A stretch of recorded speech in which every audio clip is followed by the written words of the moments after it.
Hi everyone, good afternoon. कैसे हैं आप? आशा है कि आप सभी ठीक होंगे। बच्चों, जैसा कि आप सभी जानते हैं, हमने क्षितिज भाग 2 यानी कि क्लास 10th का गद्य आरंभ करा है, यानी कि शुरू करा है।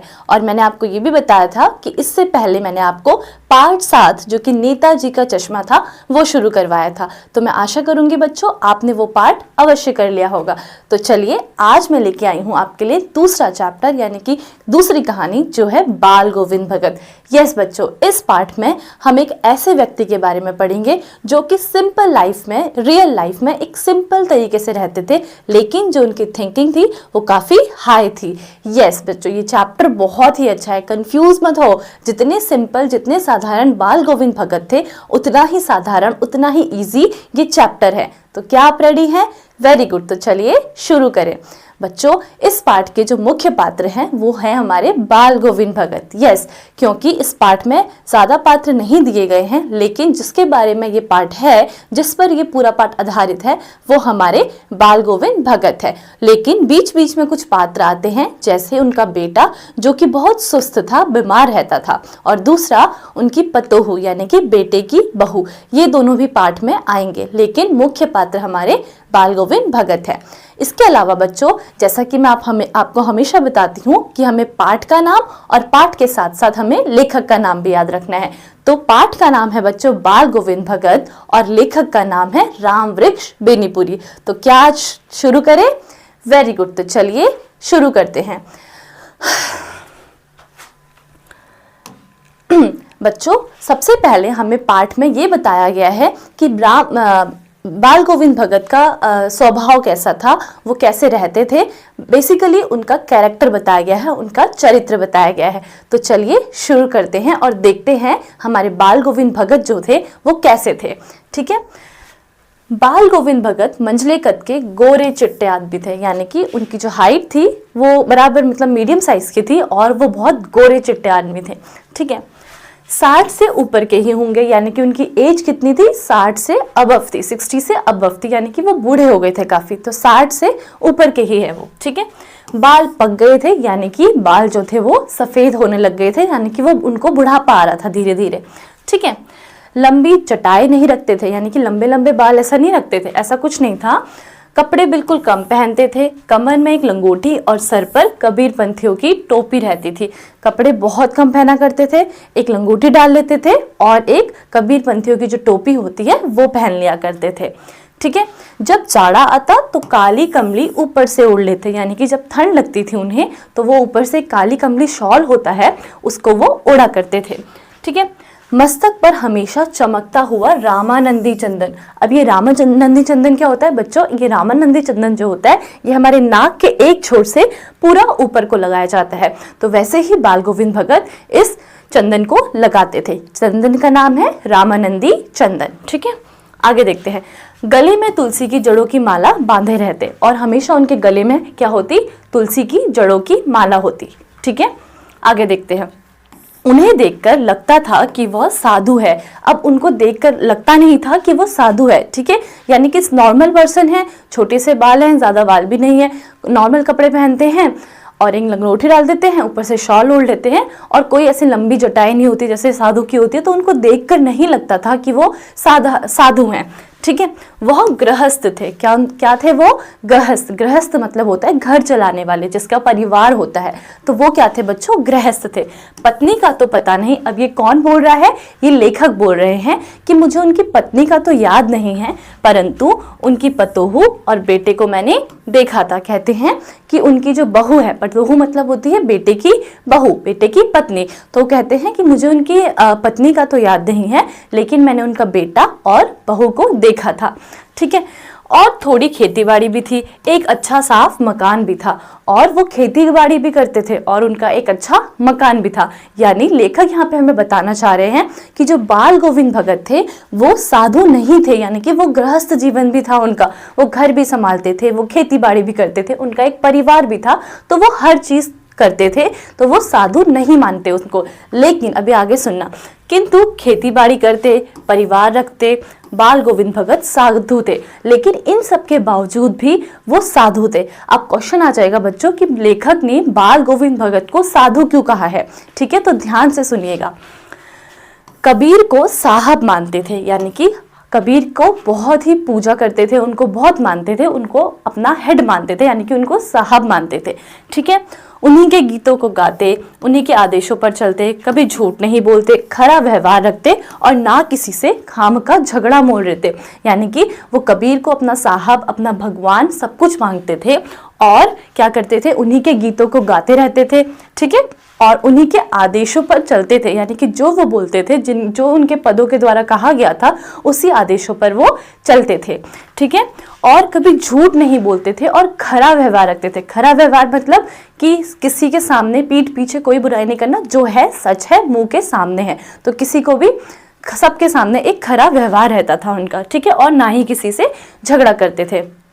अब लेखक बोलते हैं, जस्ट अ सेकंड बच्चों, हाँ, अब वो बोलते हैं कि वो ग्रस्त थे, यानी कि वो घर भी चलाते थे, लेकिन उनकी सब चीज साहब की थी। यानी कि वो थे तो गृहस्थ, यानी कि वो घर भी चलाते थे, खेती बाड़ी भी करते थे, सब कुछ करते थे, लेकिन उनकी हर चीज किसकी थी, साहब की, यानी कि कबीर की। ठीक है, जो कुछ खेतों में होता सिर पर लाद कर पहले उसे साहब के दरबार में ले जाते। यानी कि जो भी वो खेती बाड़ी करते थे, उनके खेत में जो भी कुछ होता था, सबसे पहले वो क्या करते थे, अपने सर पे लाद कर सारा कुछ साहब के दरबार ले जाते थे। एक मठ था, वहां पर वो ले जाते थे।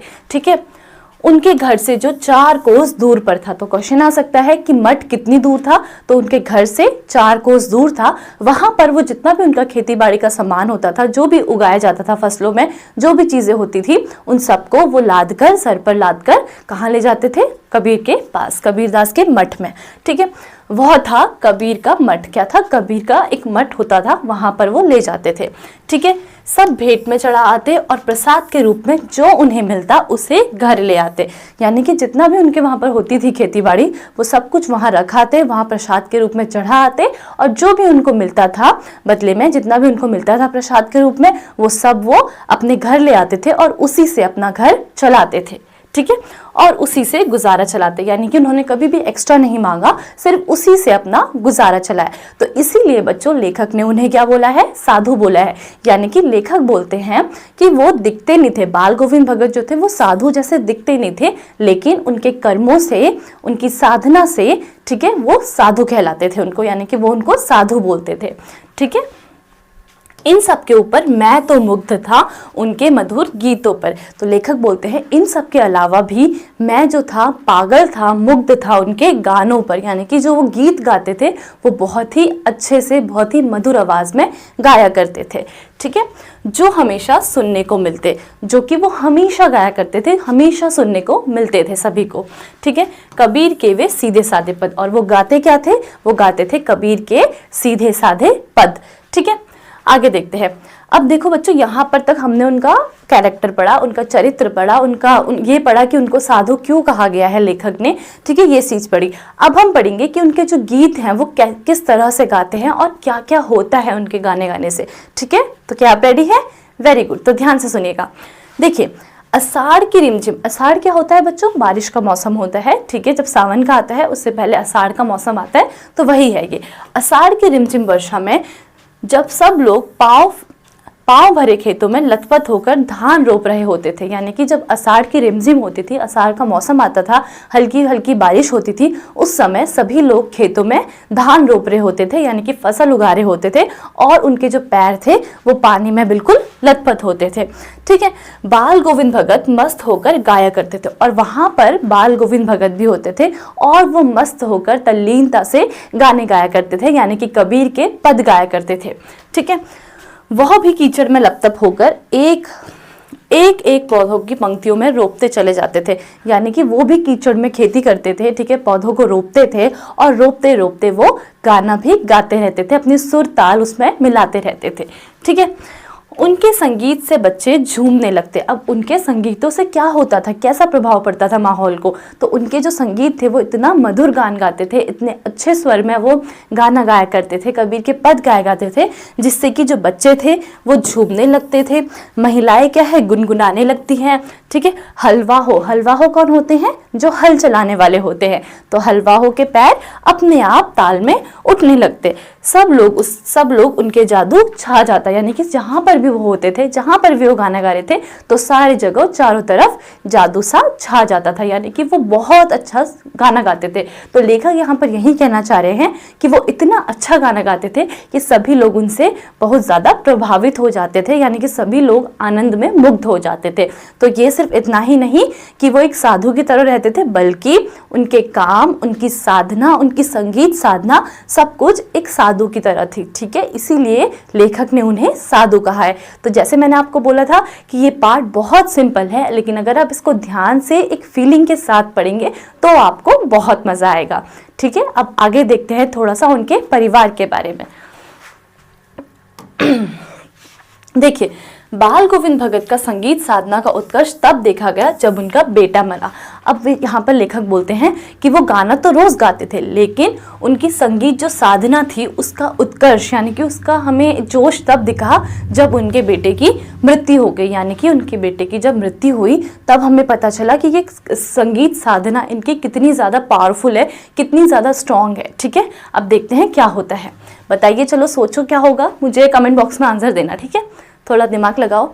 ओके, आगे देखते हैं। उनका बेटा सुस्त और बौदा सा था, यानी कि थोड़ा बीमार रहता था और काफ़ी सुस्त था, यानी कि वो काम कोई कर नहीं पाता था। ठीक है, तो बहुत सुस्त था और बीमार रहता था। ठीक है, देखते हैं, इसलिए भगत जी उसका विशेष ख्याल रखते थे, और इसीलिए मतलब वो काफ़ी बीमार रहता था, थोड़ा सा सुस्त था, इसीलिए जो बाल गोविंद भगत है वो अपने बेटे का बहुत ज़्यादा ध्यान रखते थे। क्योंकि कहा जाता है कि जो बाल गोविंद भगत थे वो इस चीज़ में विश्वास करते थे कि ऐसे लोगों को, ऐसे व्यक्ति को बहुत ज़्यादा प्रेम की ज़रूरत है। तो इसीलिए बाल गोविंद भगत अपने बेटे का विशेष ध्यान रखते थे, उसे बहुत ज़्यादा प्यार भी करते थे। ठीक है, आगे देखते हैं। एक दिन बहुत चल बसा लेकिन एक दिन उसकी मृत्यु हो गई, क्योंकि वो काफ़ी बीमार रहता था, तो उसकी मृत्यु हो गई और वो चल बसा। ठीक है, क्योंकि वह बीमार था, उसकी बड़े साध से शादी भी करवाई थी, यानी कि बाल गोविंद भगत ने उसके बड़े शौक से शादी भी करवाई थी। और पतोहू बड़ी सुभग और सुशील मिली थी, यानी कि जो उनकी बेटी थी, बहू, मतलब उनकी जो बहू थी, यानी कि बेटे की पत्नी थी, वो काफ़ी सुलभ और मतलब बहुत ही ज़्यादा सुशील थी, बहुत ही अच्छी थी, घर बार बहुत अच्छा चलाती थी। बाल गोविंद भगत और उनके बेटे दोनों का बहुत अच्छे से ख्याल रखती थी। ठीक है, लेखक और बाकी लोग उनके घर गए। अब जब उनके बेटे की मृत्यु हुई तब लेखक बताते हैं कि हम सब उनके बाद में घर गए थे। ठीक है, क्योंकि जब किसी की मृत्यु हो जाती है तो जाना पड़ता है, तो इसीलिए लेखक बोलते हैं जब उनके बेटे की मृत्यु हुई तो हम सब उनके घर गए। अब देखते हैं क्या होता है। लेखक ने देखा भगत जी का बेटा सफ़ेद कपड़े से ढका हुआ है। अब हम जब भी किसी के वहाँ जाते हैं, किसी की डेथ होती है, तो हम देखते हैं कि जब किसी की डेथ होती है तो उसको नीचे लेटाया जाता है और ऊपर से सफ़ेद चादर ढका दी जाती है। तो सेम वैसे ही होता है, लेखक उनके घर जाते हैं और देखते हैं कि बाल गोविंद भगत बैठे हुए हैं और साइड में उन्होंने अपने बेटे के ऊपर सफ़ेद चादर से उन्हें ढका हुआ है। ठीक है, आगे देखते हैं।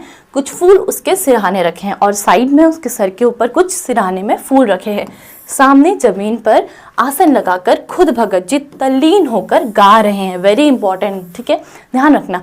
अब क्या होता है, जब वो अपने बेटे के सामने बैठे होते हैं, उनको सफ़ेद सा कपड़ा ढक के बैठे होते हैं सामने, और वहाँ पर वो क्या कर रहे होते हैं, वो रोते नहीं हैं, वो शोक नहीं मना रहे होते हैं, बल्कि वो बहुत ही तल्लीनता से, जैसे हमेशा गाना गाते हैं मस्त होकर, वैसे ही वो गाना गा रहे होते हैं। ठीक है, तो देखिए कितनी, मतलब वो कितना ज़्यादा अलग सोचते हैं बाकी लोगों से। आम व्यक्ति जो होते हैं वो रोते हैं, लेकिन वो हमेशा की तरह जैसे खुश होकर वो गाना गाते हैं, उतना ही मगन होकर वैसे ही वो वहाँ पर गाना गा रहे हैं। ठीक है, आगे देखो। गाते गाते बीच में पतोहू को रोने के बदले उत्सव मनाने को भी कहते हैं। और वो रोने के साथ साथ जब वो उनकी बहू रो रही होती है तो गाने के बीच बीच में वो अपनी बहू के पास जाते हैं और उसे भी रोने के लिए मना करते हैं। कहते हैं कि रो मत, बल्कि ये तो उत्सव मनाने का वक्त है। अब वो ऐसा क्यों बोलते हैं बच्चों? आपका क्वेश्चन आ सकता है कि वो अपनी पतोहू को इस तरह से क्यों बोलते हैं कि रो मत, ये तो उत्सव मनाने का समय है। ठीक है, देखिए आगे सुनते हैं फिर बताऊंगी। वो कहते हैं कि आत्मा परमात्मा के पास चली गई है। अब वो अपनी बहू को क्या समझाते हैं? कहते हैं कि रो मत, यह तो उत्सव मनाने का समय है, क्योंकि जो आत्मा है वो परमात्मा से मिल गई है। और वैसे भी हमारा जो बेटा था वो बहुत परेशान था, दुखी था अपनी लाइफ से, क्योंकि वो बहुत बीमार रहता था। अब लेकिन उसको मोक्ष प्राप्त हो गया, यानी कि वो अपनी बहू को समझा रहे होते हैं कि रो मत, ये एक उत्सव मनाने की बात है। ठीक है, आगे देखते हैं। इससे बढ़कर आनंद की कौन बात? तो अपनी बहू को बोलते हैं कि इससे बड़ी खुशी की क्या बात होगी जब उसकी आत्मा परमात्मा के पास मिल जाएगी। ठीक है, मैं कभी सोचता हूँ कि वो पागल तो नहीं हो गए। अब लेखक बोलते हैं, मैं ऐसा सोचता हूँ कि कैसा व्यक्ति है, सब लोग रो रहे हैं, इनकी बहू भी रो रही है और ये बहू को उल्टी सीधी चीज़ें बोल रहे हैं। पर वो फिर दोबारा सोचते हैं और कहते हैं कि नहीं, वह जो कुछ सोच रहे हैं उसमें उनका विश्वास था, यानी कि वो जो भी सोच रहे हैं उनको कहीं ना कहीं किसी दूसरी पावर पर एक विश्वास है, वो उस विश्वास के साथ ही ये सब बोल रहे हैं। ठीक है, क्रियाकर्म में कोई तूल नहीं किया, यानी कि उन्होंने क्रियाकर्म में, क्योंकि वो गृहस्थ थे तो उन्होंने क्रियाकर्म में कोई कमी नहीं छोड़ी। तूल नहीं किया का अर्थ होता है कमी नहीं छोड़ना, तो उन्होंने क्रियाकर्म अच्छे से करा, जैसे सबका क्रियाकर्म करा जाता है, हर चीज़ करी, कोई कमी नहीं छोड़ी। ठीक है, पतोहू को बोला कि तुम आग दिलाओ। अब पतोहू से ही आग दिलाई, यानी कि जो उनकी बहू थी उन्हीं को बोला कि तुम मेरे बेटे पर आग डालो। बच्चों, जैसे आपको पता है नॉर्मली ऐसा होता है कि अगर बेटे की मृत्यु होती है तो पिता डालता है आग, और अगर पिता की मृत्यु होती है तो बेटा डालता है। लेकिन बाल गोविंद भगत ने अपनी बहू से बोला कि तुम उनको आग दो। देखिए यहाँ पर उनकी थिंकिंग कितनी ज़्यादा अलग है और कितना अलग वो सोचते हैं। ठीक है, आगे देखते हैं। किंतु जैसे ही श्राद्ध की अवधि पूरी हो गई, पतोहू के भाई को बुलाकर बोले इसे ले जाओ। और जैसे ही श्राद्ध का टाइम पूरा हुआ, श्राद्ध हो चुका था, उसके बाद पतोहू के भाई को बुलाया जाता है और बोला जाता है कि इसको लेके जाओ। ठीक है, अब वो ऐसा क्यों बोलते हैं, चलिए सोचिए। हाँ जी, वो ऐसा इसलिए बोलते हैं क्योंकि वो बोलते हैं कि मैं नहीं चाहता कि इस बच्ची की ज़िंदगी खराब हो जाए, कि हमारे साथ रहे, ऐसा मैं नहीं चाहता। मैं चाहता हूँ कि इनकी दूसरी शादी करवा दीजिए। तो वही होता है। देखिए, वो बोलते हैं इसे ले जाओ और आदेश दिया, यानी कि ऑर्डर दिया कि इसकी दूसरी शादी करवा दो। क्या बोला? कि इसको ले जाओ और इसकी दूसरी शादी करवा दो। अब देखिए क्या होता है, यह अभी जवान है। और ऐसा क्यों बोला? क्योंकि यह अभी जवान है, अगर यह यहाँ रहेगी तो इसकी पूरी ज़िंदगी खराब हो जाएगी। लेकिन वहीं आपको जैसे पता है पुराने ज़माने के लोग जो होते हैं वो क्या बोलते हैं कि कहीं नहीं जाएगी, यहीं रहेगी, ना दूसरी शादी होगी, तो वो ऐसा कुछ नहीं करते। लेकिन बाल गोविंद भगत बहुत अलग सोचते थे, इसीलिए उन्होंने उनके भाई को बुलाकर बोला कि इन्हें ले जाओ। पतोहू ने मना भी किया। अब लेकिन जो उनकी बहू थी उसने मना किया और बोला कि वह उनकी सेवा करेगी। बोला कि मैं यहीं रहना चाहती हूँ और मैं अगर चले जाऊँगी तो आपकी सेवा कौन करेगा? वो भी अपनी जगह सही है। तो किंतु भगत जी ने बोला, किंतु भगत जी अटल रहे, यानी कि उन्होंने एक दृढ़ संकल्प कर लिया था कि नहीं इसको ले जाओ। तो वो उन्होंने जो बोला था उस बात पर वो खड़े रहे, अटल रहे। ठीक है, बोले अगर यह घर नहीं छोड़कर जाएगी तो मैं चला जाऊंगा। और क्या बोला उन्होंने शर्त रख दी कि अगर ये घर छोड़ के नहीं गई तो मैं खुद चला जाऊंगा। अब बेचारी बहू क्या करती, वो चली गई। ठीक है, भगत जी की मृत्यु भी संगीत साधना करते करते हुई और धीरे धीरे भगत जी बहुत बूढ़े हो रहे थे और उनकी जो मृत्यु थी वो थोड़ा सा नज़दीक आ रही थी और उनकी जो मृत्यु थी वो संगीत साधना करते करते हुई। अब देखते हैं उनकी मृत्यु कैसे हुई। तो बच्चों हमारा ये लास्ट पोर्शन है इस पार्ट का, तो ध्यान से सुनिएगा। ठीक है, अब क्या होता है देखिए। वे हर वर्ष गंगा स्नान करने जाते थे। तो हमेशा हर साल कहाँ जाते हैं? वो हमेशा हर साल गंगा स्नान करने जाते हैं। लेकिन उनका जो एम होता है वो ये नहीं होता कि उनको गंगा में स्नान करना है, बल्कि वो जो तल्लीनता से पैदल चलने में, यात्रा चलने में वो जो गाना गाते हैं उनसे उनको बहुत मज़ा आता है, वो इसीलिए जाते भी हैं। ठीक है, गंगा उनके घर से 30 कोस पर थी, यानी कि सोचो 30 कोस पर थी और वो पूरा 30 कोस पैदल चलते थे। सोचो वो कितने स्ट्रांग होंगे। ठीक है। वह पैदल ही खंजरी बजाते गाते गाते जाते, यानी कि वो जो खंजरी होती है ना बजाने वाली, उसको बजाकर ही वो पैदल चल के गाने बजाने कबीर के पद गाते गाते गंगा स्नान जाते थे। ठीक है। वे घर से खाकर चलते और वापस घर में ही आकर कुछ खाते, और वो रास्ते में कुछ नहीं खाते थे। जब वो घर से निकलते थे तभी वो खाकर जाते थे, और जब वो वहाँ से आते थे, पैदल चलना पैदल आना सोचो कितना होता है, और वो वहाँ से आकर ही खाते थे। ठीक है। इस बार वे वापस लौटे तो तबीयत कुछ ठीक नहीं हुई, सुस्त हो गई, यानी कि अब बहुत बूढ़े हो गए थे भाई, इतने हमारी बॉडी को एनर्जी भी तो चाहिए। तो इस बार जब वो वहाँ से वापस लौटे तो उनकी तबीयत कुछ ठीक नहीं थी, यानी कि काफ़ी सुस्त हो गए थे, परंतु उन्होंने अपनी रोज़ की आदत नहीं छोड़ी। हाँ जी बच्चों, ये बहुत इंपॉर्टेंट है। इस पार्ट में हमें ये भी देखने को मिलता है कि जो बाल गोविंद भगत है, उनकी जो जीवन शैली है, यानी कि उनका जो लाइफस्टाइल है, वो बहुत ही मज़ेदार का है। इससे हमें ये सीखना चाहिए कि हमें अपनी लाइफ में इसी तरह की एक दिनचर्या, एक जीवन शैली बनानी पड़ती है, यानी कि डिसिप्लिन इज़ वेरी इंपॉर्टेंट। तो बाल गोविंद भगत जो थे, ये शुरू से ही एक डिसिप्लिन लाइफ जीते थे, और इसीलिए इन्होंने अपने एंड मोमेंट तक भी इस डिसिप्लिन को जारी रखा। ठीक है। तो बहुत इंपॉर्टेंट होता है अनुशासन में रहना, और ऐसे ही बाल गोविंद भगत भी थे। ठीक है। देखते हैं क्या क्या थी अब उनकी दिनचर्या। देखिए उनकी दिनचर्या क्या थी। वो सुबह जल्दी उठते थे, स्नान करते थे, फिर खेती बाड़ी करते थे, गाना भी गाते थे। ठीक है। और मठ भी जाते थे, तो बहुत सारी चीज़ें वो करते थे। तो ये सब उनकी दिनचर्या थी, और इन्होंने ये अंत समय तक करी अपनी। ठीक है। आगे देखिए, लोगों ने उन्हें आराम करने के लिए भी कहा। अब लोगों ने उनको समझाया कि आपकी तबीयत ठीक नहीं है, अब आप आराम करिए, लेकिन उन्होंने हंसकर टाल दिया, बोला कि नहीं नहीं मैं ठीक हूँ। ठीक है। ऐसे कर उन्होंने हंसकर टाल देते थे। उस शाम भी उन्होंने खूब गाया। अब ये किस शाम की बात हो रही है, जिस शाम उनकी मृत्यु हो जाती है। तो उस शाम भी उन्होंने खूब गाया, खूब गाना बजाना किया, सब कुछ करा, परंतु अब लगता था जैसे धागा टूट गया हो, यानी कि अब ऐसा लगता था जैसे जो उनकी आवाज़ है, उनकी जो मधुर आवाज़ थी, वो टूट गई हो, यानी कि उसका धागा जो है वो टूट गया हो, ऐसा लगता था। ठीक है। भोर हुई, यानी कि सुबह हुई, तो बाल गोविंद जी नहीं रहे, यानी कि जैसे ही सुबह हुई तो देखा कि उनकी मृत्यु हो गई, और जो वो खंजड़ी बजाते थे वो भी ज़मीन पर पड़ी हुई थी। तो बच्चों यही था हमारा आज का पार्ट, जो कि बहुत इंपॉर्टेंट है आपके एग्ज़ाम पॉइंट ऑफ व्यू से, और इसे ध्यान से सुनिए और एक फीलिंग के साथ समझने की कोशिश करिए। चलिए अब मैं आपसे कुछ क्वेश्चन पूछती हूँ, मुझे कमेंट बॉक्स में इसका आंसर दीजिएगा। चलिए बताइए बच्चों, बाल गोविंद भगत जी का दिनचर्या क्या थी, मतलब उनकी जो डेली लाइफ थी, जो उनका डिसिप्लिन था, वो कैसे इतना ज़्यादा अच्छा था, प्रभावित है। चलिए बताइए जल्दी मुझे कमेंट सेक्शन में आंसर। क्यों था? क्योंकि उनकी जो जीवन शैली थी वो बहुत कठिन थी, परंतु वो चाहे कुछ भी हो जाए, वो अपनी लाइफ में स्ट्रगल शुरू से करते थे, और उन्होंने अपने अंत समय में भी ये सब किया। हाँ जी, उनकी दिनचर्या क्या थी? सुबह जल्दी उठना, फिर स्नान करना, फिर सुबह के गीत गाना, ठीक है, उसके बाद दिन में खेती बाड़ी करना, फिर शाम को गाना गाना। तो इस तरह से उनकी पूरी दिनचर्या थी, ठीक है। हर साल वो गंगा स्नान करने भी जाते थे, तो ये उनकी दिनचर्या थी। हाँ जी बच्चों, इस पाठ से हमें क्या संदेश मिलता है, ध्यान से सुनिएगा बच्चों। इस पाठ से हमें यह संदेश मिलता है कि हमें खुशी या फिर हमें शांति जो है वो अमेज़ॉन या फ्लिपकार्ट से सामान खरीद कर नहीं मिलती, बल्कि अपनी जो लाइफस्टाइल है उसको एक अच्छा बनाने से मिलती है। हमें शांति तभी मिलेगी जब हम अच्छा काम करेंगे, ठीक है, अपने स्ट्रगल के पीछे भागेंगे। तो यही है आज का चैप्टर। मैं आशा करती हूँ कि आपको ये चैप्टर बहुत अच्छे से समझ आया होगा, और कल मैं आपसे इसके क्वेश्चंस पूछूंगी, तो इसीलिए आप आज इस चैप्टर से अच्छे से दोस्ती कर लीजिए, यानी कि इसको अच्छे से पढ़ लीजिए। तो थैंक यू सो मच, कल मिलते हैं, बाय बाय।